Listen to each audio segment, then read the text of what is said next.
How Nike went from a handshake deal to a $150 billion empire. Picture this. It's 1964. A 26-year-old accountant named Phil Knight drives to a meeting with a track coach named Bill Bowerman. They shake hands. Each puts in $500, and with that handshake, they launch a company called Blue Ribbon Sports out of the trunk of a car. 60 years later, that handshake is worth $150 billion. Nike is the most valuable sports brand on the planet. It controls nearly 40% of the global athletic footwear market. Its logo, the swoosh, is one of the most recognized symbols in human history, and it was designed by a college student for $35. But here's what most people don't know about Nike. It almost went bankrupt multiple times.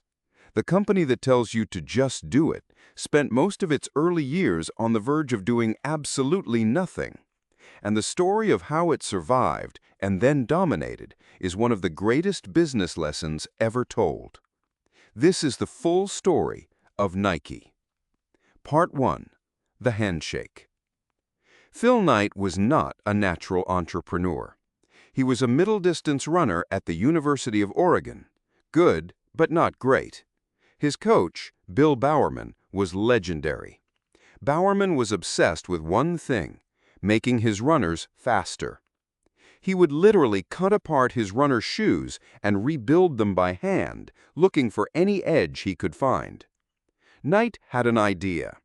He wrote a paper in business school at Stanford arguing that Japanese running shoes, cheap, high quality, made by companies like Onitsuka Tiger, could disrupt the American market the same way Japanese cameras had disrupted the camera market.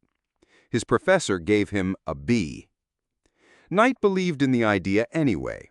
He flew to Japan, walked into Onitsuka Tiger's offices, and, without any company or credentials, told them he represented a major American shoe distributor called Blue Ribbon Sports. Blue Ribbon Sports did not exist. Knight invented it on the spot.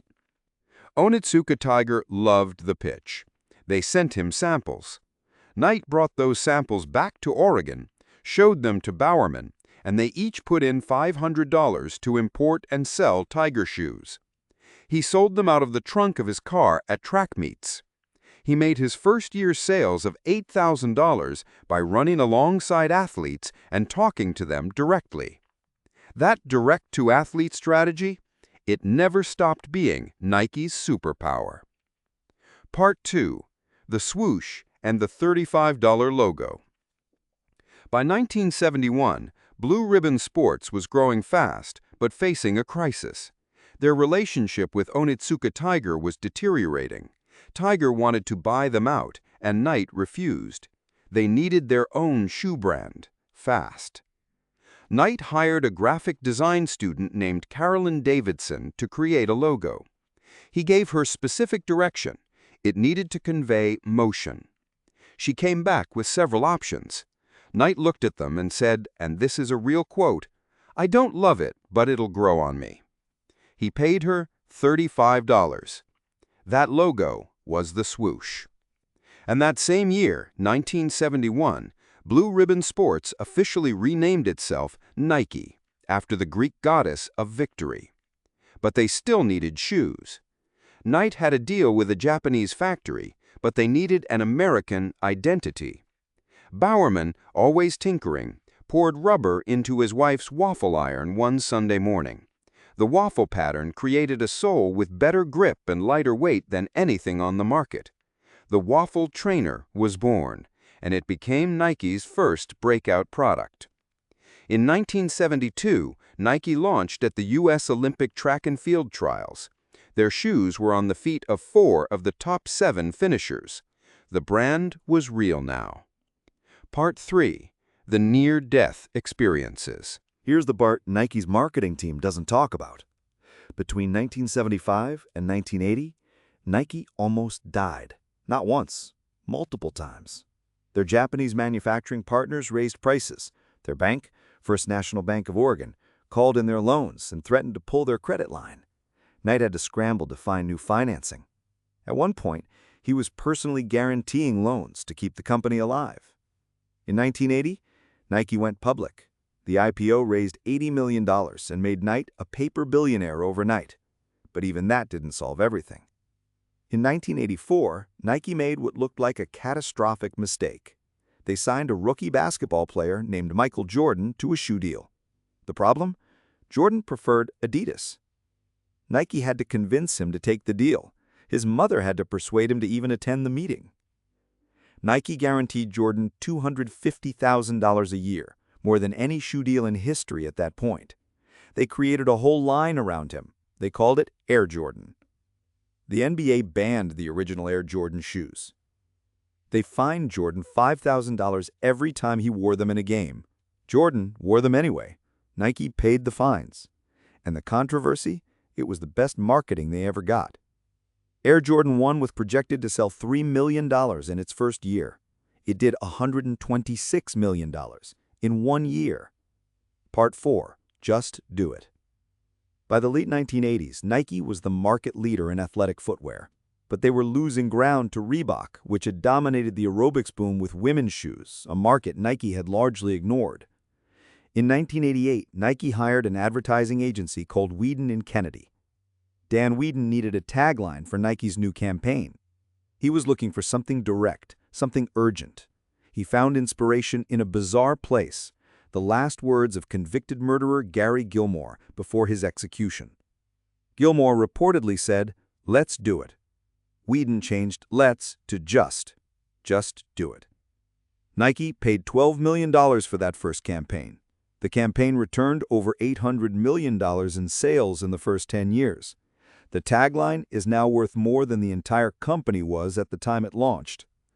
Just do it wasn't just a slogan. It was a philosophy that repositioned Nike from a shoe company for serious athletes into a brand for anyone who wanted to push themselves.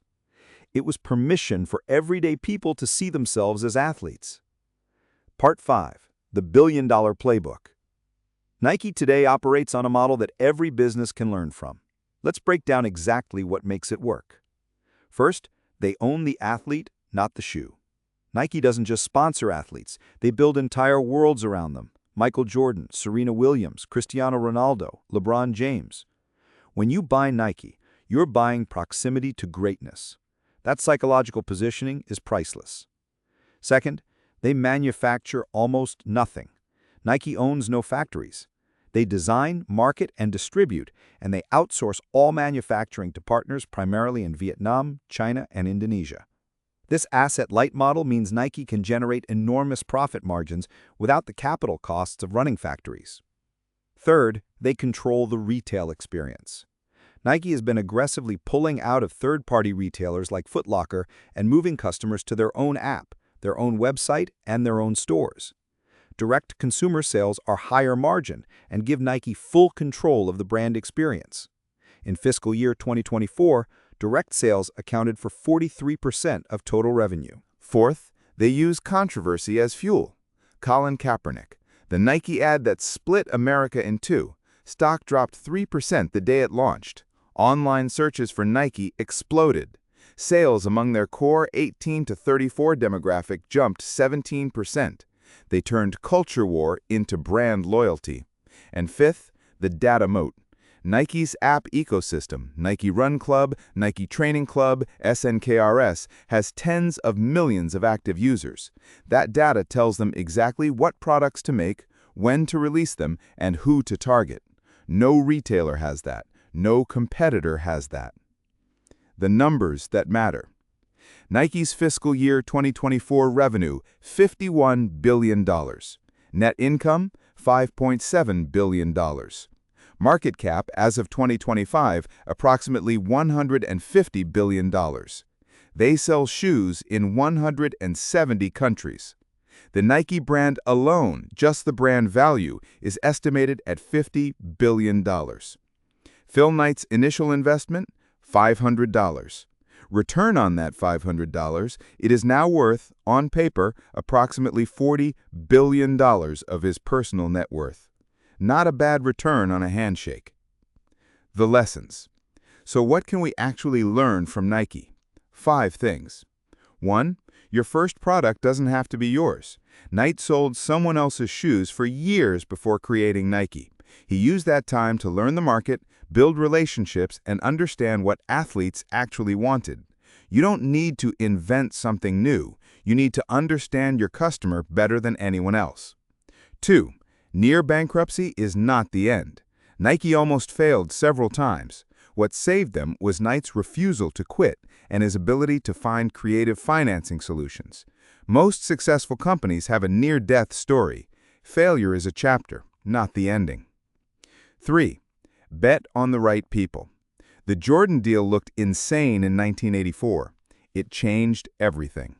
The ability to identify talent in athletes, in employees, in designers before the market recognizes it is one of the most valuable skills in business. 4. Culture can be a product. Just Do It didn't describe a shoe. It described a way of living. When your brand stands for something bigger than the product you sell, you stop competing on price and start competing on meaning. And 5. Control your distribution. Nike's pivot to direct-to-consumer is one of the most important strategic moves in retail history. Whoever owns the customer relationship owns the margin. Always be moving closer to your end customer. Closing. Nike started with a handshake and $500.